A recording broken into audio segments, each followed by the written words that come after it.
So I guess we're starting. Good afternoon, ladies and gentlemen. It is my pleasure to welcome you to a webinar series in our ArcSolution project that is funded by the European Union under Horizon Europe. My name is Katrin Vorkamp. I'm professor in environmental chemistry at Aarhus University in Denmark and one of the work package leaders in ArcSolution. And I will be the moderator for today. Our topic today is involving the locals, citizen science projects in the Arctic. We are running this webinar in collaboration with the AMAP Secretariat. They are a partner in ArcSolution, and they kindly provide their communication platforms for this webinar, including a YouTube channel. So the presentations will be recorded, and as I said, they will be made available on YouTube. We will stop recording after the presentations and before the question and answer session. So the discussions after the presentations will not be recorded.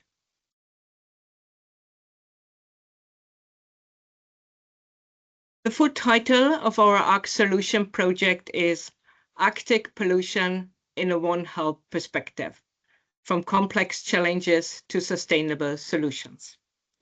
And as this title indicates, a One Health approach is central for ArcSolution for our project. It is illustrated in this figure here, and it means that we regard human health, environmental health, and animal health as a continuum with closely interlinked processes. It is also an important feature in ArcSolution that we integrate different knowledge sources in our project, and not least in the One Health models. So of course we have science at the core of our activities, but we're also very interested in, for example, local insights. We would like to include indigenous knowledge and also citizen science, which is the topic for our webinar today. So as I said, the title of the webinar is Involving the Locals, Citizen Science Projects in the Arctic. We will have two speakers today. The first presentation is by Anna Rönkä, who is a postdoc researcher at the University of Oulu in Finland. She will give an overview of pollution-related citizen science projects in the Arctic. The second presentation will be given by Jakob Strand, senior scientist and a colleague of mine here at Aarhus University. He will speak about citizen science for assessing interactions between wildlife and plastic pollution using the iNaturalist community as an example. So as I said, the presentations will be recorded, and then we will stop recording before the question and answer session. For this discussion, we would kindly ask you to put your questions in a field that's dedicated to Q&A. You can see a button at the top of your screen, and we will pick up the questions from there and try to answer them. I will now hand over to Anna, who will share her screen and start her presentation. Yeah. Okay, thank you. I will share the screen.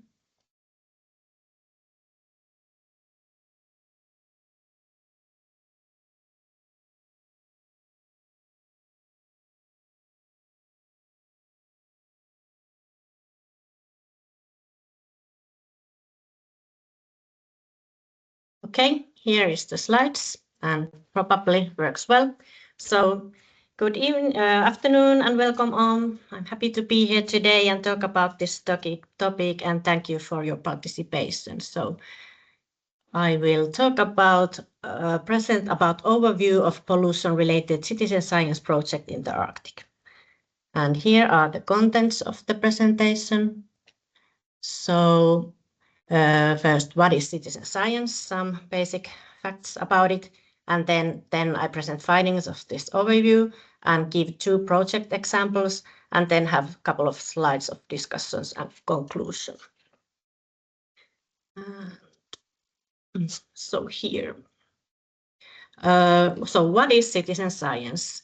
It is a research project that involves members of the general public who work with professional scientists to advance a research project. And it is having should be having a genuine scientific outcome. And responsible citizen science is made so that these participating citizens, they are not the object of the research, but they are authors of it. So they do the research together with the scientists. And then both the professional scientists and the citizen scientists, they benefit from taking part of this. So this knowledge is produced for science and also for society. And these citizen scientists can gain some new skills, knowledge, understand science better and so on. So they benefit too. And there are different ways of doing citizen science, and that depends on the role of the citizen scientist and professional scientist. I will show more about that in coming slides. And citizen science, it contributes to the goal of inclusive society, increases scientific literature, learning and education. So the inclusivity comes from that those people who don't necessarily typically participate in scientific knowledge scientific knowledge production are now being involved, and then they learn these many different aspects of the research they are conducting. And this all promotes open science, and everything is more open, and then might foster innovation. And the main goal, a big goal in citizen science is also enhancing democracy so that the science is democratized in the process. And as a participatory data collection, this type of activities has been conducted for a long time, and they have not necessarily been called as citizen science. For instance, in Arctic, there has been systematic observations for the environment by locals and indigenous peoples for a very long time. But this term citizen science has been used since 1990s, and increasingly so. And it has been and still is oftentimes termed as participatory science, crowdsourced science, volunteer monitoring, or citizen observations. And the European Citizen Science Association says that scholars can, or people doing citizen science can name their, define how they do citizen science and name it as citizen science and describe it on their own. So there is no one definite definition of it. But typically they are large-scale projects where there are many citizen scientists, and they typically collect data for research. And until recently, this has been done especially in natural sciences. So there's this biodiversity or wildlife monitoring or atmospheric phenomena monitoring, like aurora watching, or mapping geography, soil science, or litter project. So gathering or seeing litter in the nature and then mapping data about that, for instance. And now there has been also recent developments of citizen science. So this online citizen science is now quite a big thing. So there are actually made now hundreds of citizen science tools. So if one is doing citizen science, could first look what is already existing there, and other research projects could probably utilize many of these. So you don't have to make your own app necessarily. And they cover many areas. So we today hear after my presentation about this iNaturalist. And then there are many pollution-related apps, marine debris tracker, among others. And then there is Skywarden for this atmospheric things. And this SIKU app is developed, one of the few apps which is developed by and for indigenous peoples. And then there is a list of others, and there are many more. And then citizen science in recent years, it has been used together also with statistical and AI approaches. So with, for instance, large language models and other big data sets. So in one project, you can have citizen science data, and then you can have this other big data and then produce really impactful new findings, for instance, because citizen science data also keep accumulating, and they typically have databases that they are adding to. And when it comes to pollution, in past 10 years or so, this has been a really effective way of monitoring plastic litter.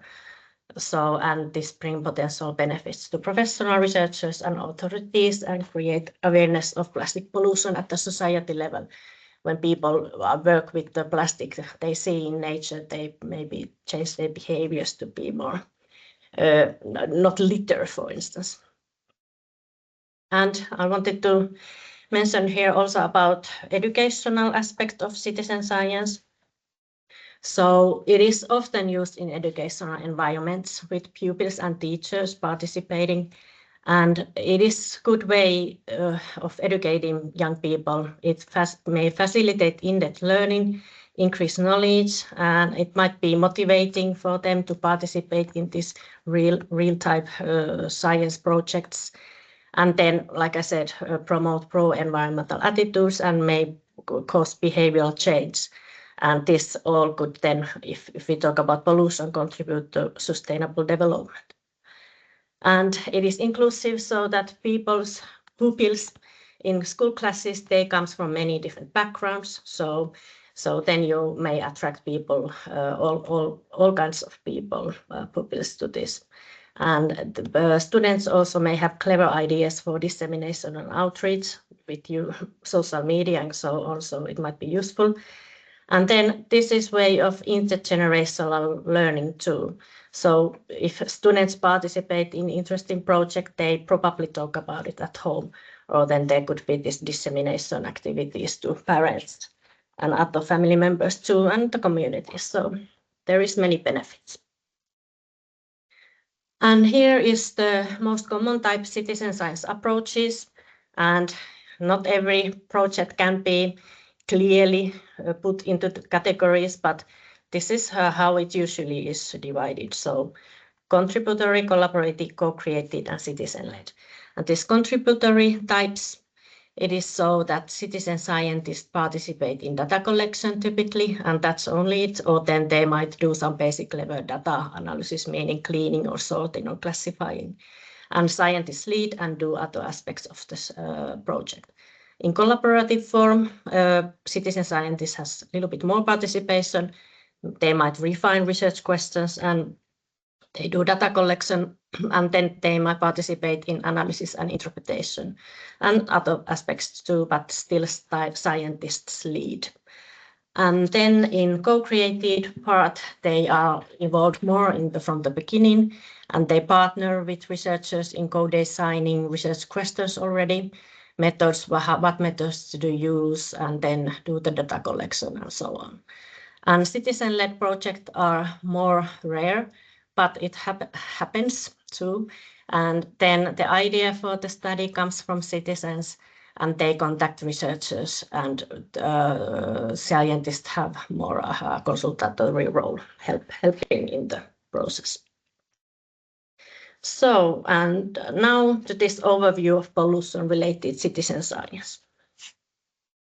Something about how this overview was conducted. So it started in ArcSolution project, where I also work, as searching what kind of citizen science project have been done in 4 ArcSolution study locations, which are Svalbard, Tromsø, Inari, and Greenland, or 2 places in Greenland. And so that we did first.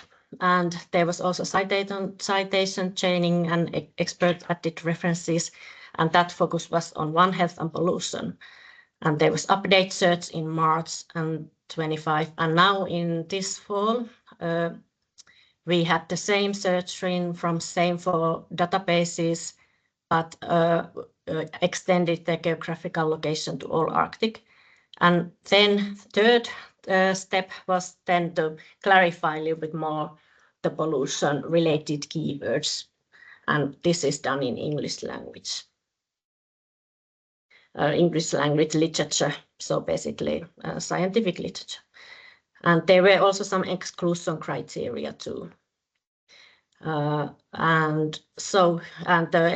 Which was, for instance, that we didn't now take review articles, for instance, but studies that describe one research project, a citizen science research project. And findings comes next. So there was 52 articles which were in inclusion criteria. And we can see here that Canada was doing most 1/3 of them, or they were done in Canada. And then Norway as well, but also quite many articles. So these nations are done lots of pollution-related citizen science, and this many countries has pan-Arctic or pan-European or global. So there are many places, but they focus on pollution and on Arctic countries. And then Sweden some, but Greenland, Finland, Russia, Iceland, with our methodology, only one article per each was found at this point. And also need to say that in these studies, they are Arctic countries. So there were also Norwegian study that was done in Oslo, for instance, but it can be then later divided, which are actually Arctic locations too. And our idea is actually to do a review article on this with more specific data and information later. And citizen science study types are here. So definitely most were contributory and some collaborative, less co-created, and one was citizen-led. And so contributory way, participants were putting data entries or collecting data. And these collaborative projects, there was, for instance, I will actually have an example on that, so I will talk about that collaborative work later. And these co-created works were dealing many times with water issues or then air quality. So there was a couple of articles who were done with school children who first built a air quality measurement kit, decided where to collect data, and then with scientists analyze that data. And this citizen-led work was about water quality in lake in Canada, and the concerned citizens contacted scholars that we need to do our research about this lake as the water is not good anymore for us. So then they started the project. And topics of the project, so you can see that quite similar topics going on. So, in Canada, the many studies were about lakes. So many freshwater quality studies and also detecting microplastics in them. And then also marine debris, air pollution, littering.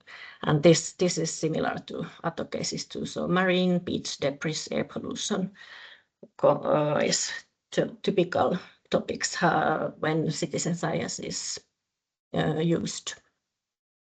And here are the one studies from these locations. And then who were participating to these citizen science activities? So most commonly they were like expected volunteer citizens. So just general people who wanted to participate and were interested. And also quite many were people who had some special expertise on the topic or interest on the topic. So they were nature enthusiasts or were divers, for instance, diving for plastic pollution and the waters and so on. And then 20% were school projects, so it is quite often used. And tourists in tourist vessels or boats, there were not so many studies that I thought before doing it, so but still there were, but somehow they have been discussed quite a lot.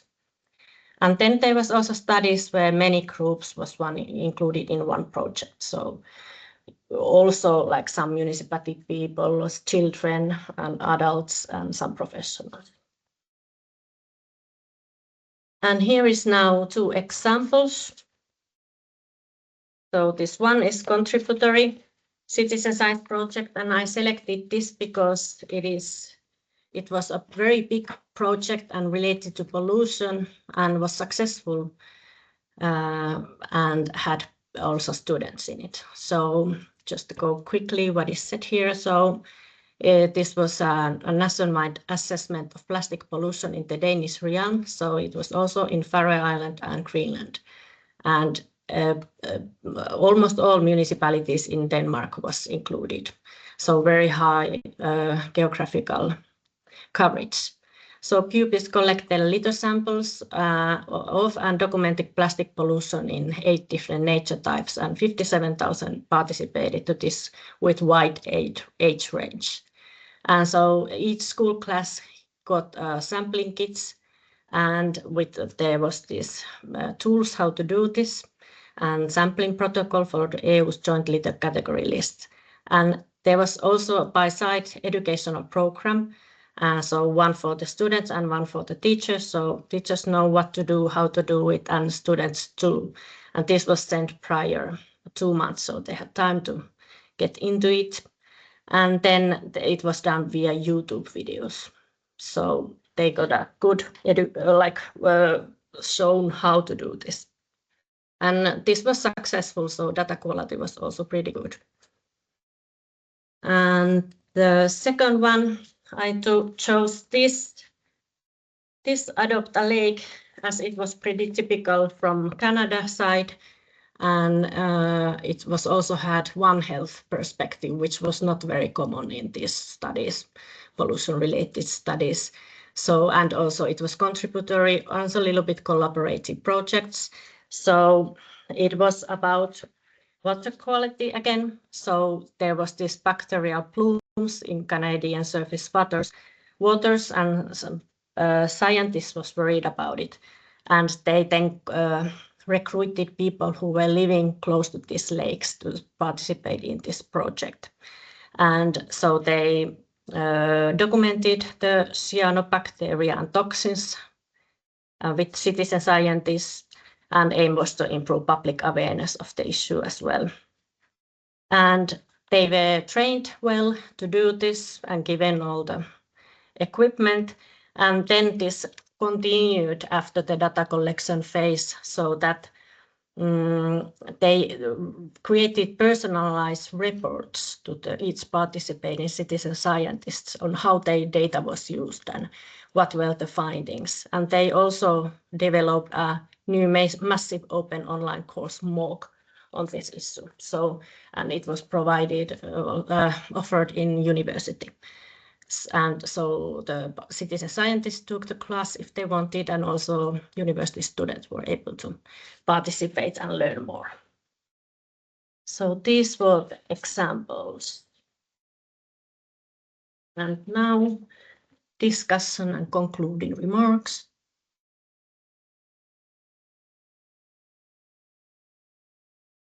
So it can be said, based on the literature and practice too, that citizen science, it can be very effective, both cost and time, and purposeful way of doing pollution-related research in the Arctic, so that it can produce data from remote communities and areas. So researchers doesn't have to travel all the different many places where this could happen. And so it's also not so expensive, perhaps. And so participation, it may cause behavioral change, which is important when it comes to the topic of pollution. So it might be that if people are really realizing how much debris there is, they don't at least themselves then produce it or think about how they consume, for instance. Although there has been studies to look into this, is it changing people's behavior? And it is difficult to show, not necessarily only that is sufficient to promote that, but there is actually also not enough research done on that topic, impacts of citizen science. But like I said, schools provide excellent opportunities for education of young generations, and they broader communities, perhaps then also reducing pollution as a small part as well. And what always comes, or many times comes up with citizen science, it is the problems with data quality and robustness. So how to overcome those issues? Clear protocol is a key, and also overseeing the activities. and to be available for the citizen scientists, and maybe combining multiple data sets if there are already produced some other type of monitoring data or some registers or something like that. But yeah, there might be issues, and so citizen scientists are just individuals doing the things, and there might come some error with it. And then this is final slide. So in this overview, there were not too many studies, and most were contributory. And what would explain this? It might be that citizen science in itself might not be a common way of doing research in many universities.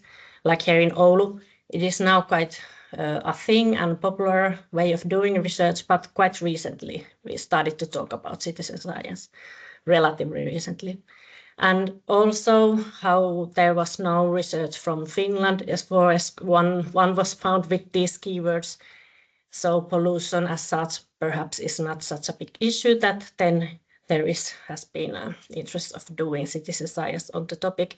And then of course our methodology, how to do the overview and later review, may impact what we can find. But of course when doing review we can then add data from other sources if something is missing. And then citizen science might not be a common research approach when doing research with indigenous peoples. And typically community-based monitoring or community-based participatory research is more used. And that was seen here as well, because in Alaska there was no studies found at this point. And then there was this, that there was lack of reflections on research ethics related to citizen science in these articles, many of the articles. But this is a quite interesting topic, that citizen scientists, they are not studied, they are not subjects of the research, but they are involved as participants doing the research. So there should be some notion about how ethically work with them. They devote their time and energy, and what they do get back, and hopefully they are treated well, and they are not just a free workforce, for instance. And then also copyright, intellectual property, data sharing agreements, confidentiality, attribution, and also environmental impact of any activities should be considered.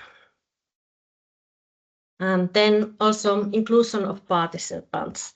Is there any, when planning new project or when reviewing the old ones, is there perhaps any biases in relation to gender, age, ethnicity, ability, in the citizen scientist? And there was this one study of Aristedo et al. From 2021, and they noted that citizen science volunteers were often male, middle-aged, educated, and they had an interest in science. So when starting new project and recruiting people, it would be a good idea to pay attention to be more inclusive and more diverse perspectives and outcomes can be gained. Okay, but thank you. This was my presentation, and now I will stop sharing, and it's Jakob Strand's turn. Okay, thanks.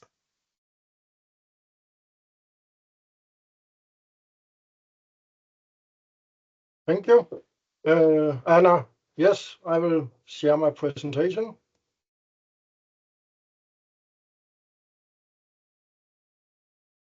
I hope it looks fine. Looks good, yes. So I will give a presentation on our experiences with using the iNaturalist community for assessing interaction between wildlife and plastic pollution. Of course, with an Arctic angle, but we have also expanded the geographical region to the subarctic and also to Northern Europe. And we are talking about interaction between wildlife and plastic pollution is focusing mainly on different kind of direct interaction. It could be entanglement, that animals either fatal or still alive, maybe even rescued, are interacting. It could be by ingestion of plastic. Many birds are also using different types of litter they find in the environment as nesting materials, and also interact with plastic in many other ways. and then there are also some organisms is also settling on plastic debris in the environment, mainly aquatic invertebrates, that they will be attached to the plastics and using it as substrate in the environment.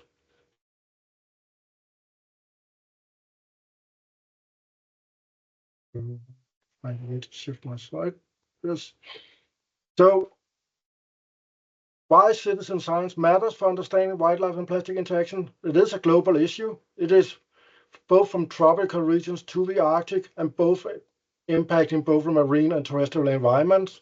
But we are also faced with many gaps in getting some good knowledge about how wide it is, because many of these interactions is quite rare, sporadic, and it need to be some opportunistic way to assess it. And this could be very difficult for traditional research and monitoring programs actually to capture this kind of interactions. And this is where citizen science have an advantage.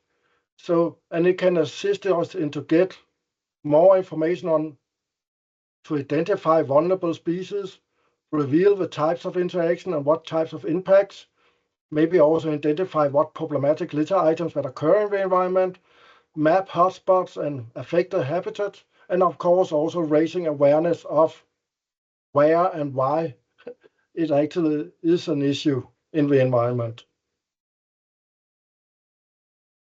This has also been identified about the recent AMOP work in the litter and microplastic expert group, where certainly has been identified important gaps in data availability across the Arctic. And this is because the data are relatively sparse, and we only have a limited data available for some regions and also for some species. And we do not have a common database where all these data are reported into. So we need to gather data, and often these data are not really harmonized in a wider assessment. And there's also some inconsistency in the data quality that can need to be aligned, or it could be good to be aligned in some way or another. This has also just been published in there is a policy report out on that now, but now soon there will also be a full report chapter on this matter, and where we have also assessed many different databases actually that could be have the potential to contain such information and be used to monitor wildlife and entanglement in the Arctic. Here in this here we have looked at more than 20 databases to see what are the coverage of taxes in the database, what are the spatial coverage, are they national, are they regional, are they global databases that also could be relevant for the Arctic and the subarctic. Are there some language options, restrictions? Can plastic litter pollution, is that part of a reporting format? Is that an option to be reported? And also, are the data, how accessible are the data? Can they be downloaded? Can they be used in a wider community, either by citizens or also by research communities? And can that also include some filter options? And in this work, we have also identified some key information that we can say is a kind of what would be really nice to have for all the relevant information on animal entanglement. And this is about what kind of entanglement category are we talking about? Is this physical entanglement, or is it something used as nesting material, or is this other kind of interactions? What kind of litter categories are causing the interaction? What are the status of the animal? Is it dead or alive? Is it an old corpse, or is there other things we could be said? Or are there also photo documentation that can be used for both for validation, but also to extract further information from? And this is where we have been in the ArcSolution project, try to explore the possibilities in the iNaturalist community and their database. And where we both can see how how to report, but also how to assess data on impacts on wildlife in the Arctic and subarctic. And what are some of our first impression of iNaturalist is that it's quite easy to use and report observation, both using a mobile app, but also using the web interface. There is a wide geographical coverage across the region. There's multiple language options for these purposes. There's also some element of data quality assurance on the species ID made by the iNaturalist community. And there's also possible to add relevant supporting information on litter categories and type of interactions. Data are accessible, they can be downloaded, and it's also possible to exchange records between different project communities within iNaturalist if others also are focusing on similar issues. We can easily share observation between communities in this database. So we think it's very positive. This is our assessment, and this is where I also want to go further to how we have, to what information, what kind of data that we can extract from this database. So we have established a project community called Plastic and Wildlife in the Arctic, Subarctic, and Northern Europe, and that cover both aquatic and terrestrial environments. And where, of course, we welcome all to add observation, but we have also already identified many relevant observations within the existing database. And what we are looking for, this is for observations on all kinds of animals, and we are looking for both harmful and non-harmful incidences where we have direct interaction between wildlife and plastics. So that covers both entanglement, it covers ingestion, that could be in stomachs, in scats, regurgitates, it could be plastic used as nesting materials, biofouling on plastic debris in the environment, and other direct interaction if animals are picking in or foraging between waste in the environment. What we are not really interested in is observation of animals caught in active hunting or fishing gear, and neither in bycatch. And there is some kind of borderline between, because some animals entangled in litter in the environment might have been caught in active gear, but then the gear was torn apart and then they were lost to the environment and then it became litter. But we are interested in animals found in litter, interacting with litter in the environment. And where? This is an observation for both aquatic and terrestrial environment, and which also means from hotspot location, what we have identified as urban areas and also landfills. So not only from remote environments, but actually also from a more, let's say, hotspots area. And we have made a geographical scope that is the Pan-Arctic and the subarctic regions in Greenland, Nordic countries, Canada and Alaska, but also the adjacent areas in Canada and Northern European countries around the Baltic Sea and the North Sea. And for now, we have more than 400 observations in iNaturalist assigned to our project community here. And it covers many species and almost all countries. Most observations are from, so about 18% are from the Arctic and subarctic region, and 80% is from the adjacent area, where also most inhabitants, the highest population of people, of course, also are, also to make the observation and to make the reports. But many group of species actually occur widely within the larger region, either during summer or winter parts of the season, but there are many species in common that I also will show later. So about 70% of the observations in iNaturalist on interactions are on birds. Mammals is 16%, and then we have other vertebrates, reptiles, fish, about 3%. And invertebrates, which mainly from biofouling, that is about 10%. And the ingestion and entangle, that is mainly from birds and mammals. The plastic used in nesting materials is of course mainly for birds, not just birds. Observation of animals foraging with or in plastic waste is mainly birds, and biofouling in just invertebrates. The top 5 species is mainly the seabirds, the northern gannets and kittiwakes and cormorants and gulls, but also of course ravens and crows are quite common among the specific species.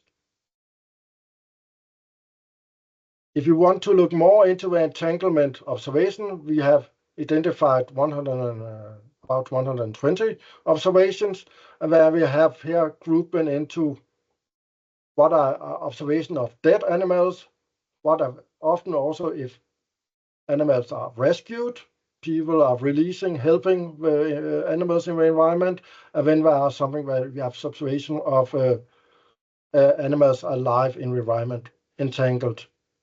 And birds is about 60% of the entanglements, and 30% is mammals, and other taxons is 9%. So it is possible to identify vulnerable species, and especially seabirds are among and water birds are in general the majority of this observation. So 60% of the animals entangled are from aquatic environments. And what items are causing this entanglement?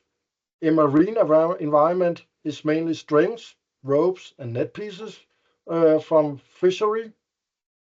But in freshwater environment, it's much more angling gear, fishing line, hooks that are causing entanglement. In inland environment, it's more mixed, although strings are often occurring among the different kind of habitats. So in marine environment and in coastal colonies is mainly the strings and ropes and the fishing from commercial fishery, especially. So I think it is possible to extract, these results show it is possible to extract some relevant information on types of harmful litter, also across different environmental factors. Now I will just go briefly into how to report data. We're using this iNaturalist. That's both, as I said, the web interface and the app, which is both are very user-friendly. So a web interface where you can get easy to get in all information, upload your photo, find the geographic location, and also assign the relevant metadata on type of litter, entangle, type of interaction, type of location, so that we also are good to have as supporting information. And similar in the app, for the mobile app, it's also even more easy to upload observations as long as you have downloaded the app, of course, where you can upload photo. You can even get AI to assist in identifying the species, propose relevant species, and you can also put in from map the location.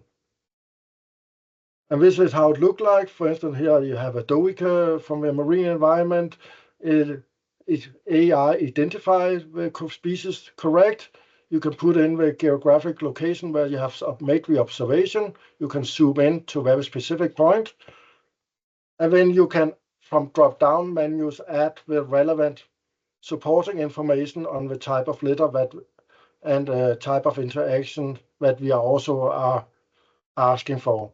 And about the species ID, this is something that's also going to be validated by the other iNaturalist users before they were getting a grade, becoming research grade if several users are supporting the species ID made.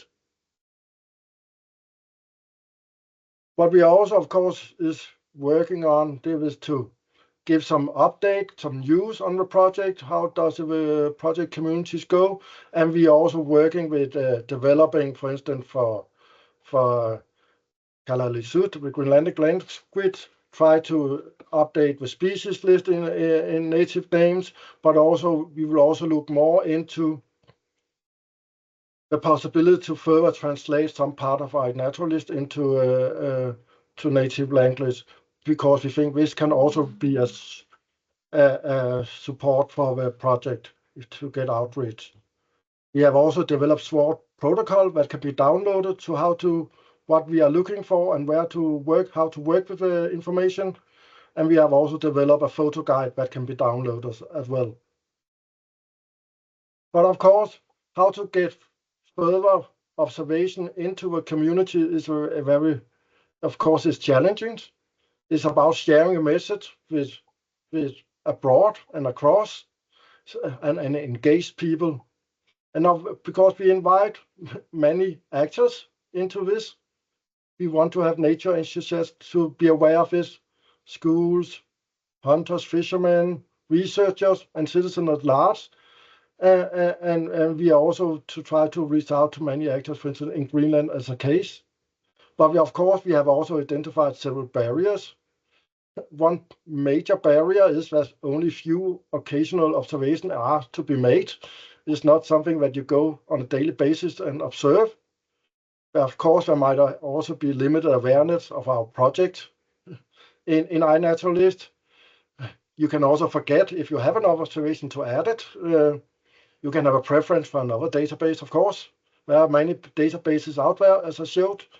And it's also about why bother to report your observation. There's probably other barriers, but this is what we are working with or challenged by. But of course, we welcome all of you to share with your network, and so we can get more observation across. It's not only for ArcSolution to work with. These observations can also be used in a broader context and also shared between other project communities.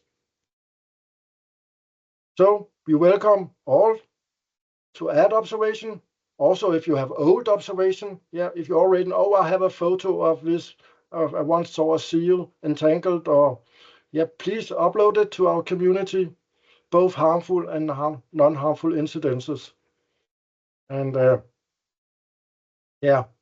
this was a cute doll found on a Norwegian beach in Rönkä in the high Arctic, and it was both entangled in what we call dolly rope and also covered with goose barnacles, indicating it actually been transported quite a while, because goose barnacle is not a local species in the high north.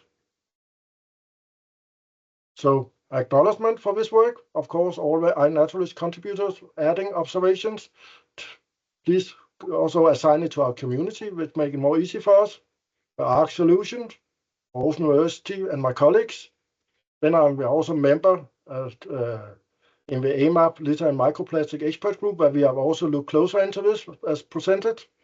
And then there are also some collaborative synergies with other projects where we're also working in Denmark.